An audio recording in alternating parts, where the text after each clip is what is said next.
Welcome to the final episode of ASE's Medieval Gardens. Today we'll be looking at medieval flowers that I grew on my allotment, but we'll also be reflecting on the series as a whole about how it's benefited me as an archaeologist, a medieval historian and a gardener. But first, let's return to my sunny, summery allotment to look at some flowers. So we've moved away a little bit from the example garden to the rest of my allotment, and one of the plants that I sowed last year, which comes back year after year, is pot marigold, which come in all these beautiful colours, usually red and orange. But they actually are one of our medieval plants. They are found in the Lachnungum and they are used in a recipe for green salve, so for general illnesses. They're actually also known as the poor man's saffron because they can flavour things and colour food, and they're actually edible and you can eat them in salad. These are poppies. Famous for their sedative properties, they are used for this purpose in both the Leech Book and the Old English Herbarium. A recipe from the Old English Herbarium reads like this. For sleeplessness, take ooze of a poppy, smear the man with it, and it will send sleep on him. Okay, so these are roses, and they're quite a new addition to my allotment. I only put them in last year, and this is a modern cultivar called Lady of the Lake, which is pretty appropriate for our medieval garden. Actually, in medieval gardens, roses they're really symbolic. They're found in monastery gardens because of their religious connotations. By the 12th century, the rose is a symbol of the Virgin Mary.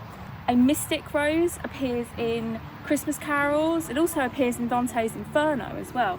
During the latter end of the medieval period, the rose becomes a political symbol, which of course is famous from the Wars of the Roses. These lovely orange and yellow flowers are nasturtiums. They are edible. In the modern world, they're used to garnish salads as they have a peppery taste. I love growing nasturtiums. Nasturtiums are that sort of plant that any predator or any slugs and birds and things, they absolutely go for them. So I usually plant them to stay away from the food and produce I actually want to keep for myself. So they are found in an entry in the Old English Herbarium, which interestingly uses them in a cure for hair loss. In this recipe, it instructs the reader to take the juice of a nasturtium and put it up the nose to induce hair growth.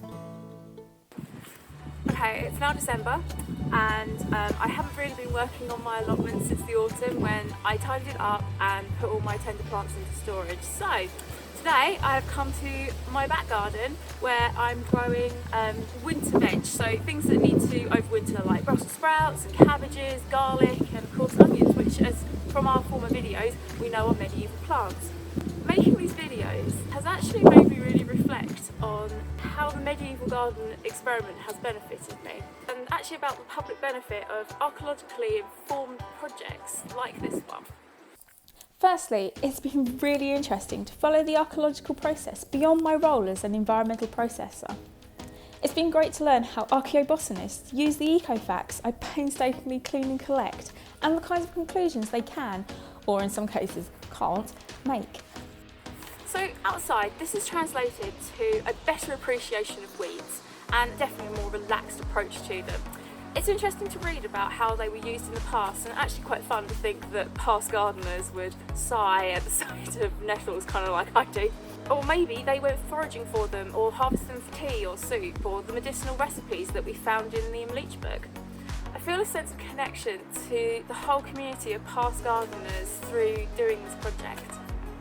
The stereotypical historian spends a lot of time inside, surrounded by dusty books. That's why I've come to our library.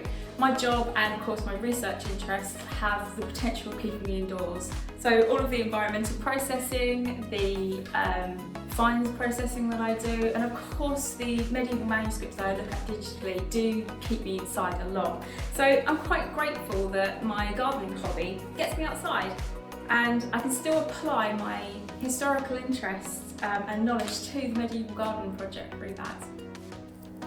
The example garden was a great way to see how the plants found in the medieval documents looked and grew. It was brilliant using the Old English Herbarium to identify plants out and about.